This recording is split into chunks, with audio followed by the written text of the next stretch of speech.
Deva stanno aiutando a ricostruire le mura. La mia casa è ancora a pezzi. Penso mi trasferirò a Zenone.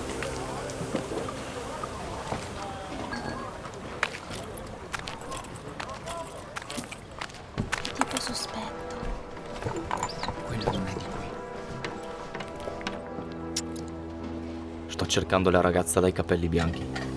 So che la nascondete in questo villaggio.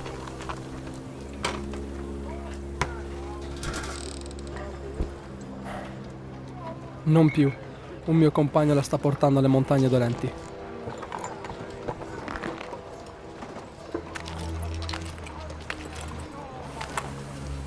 Dopo l'attacco del comico ho perso tutto.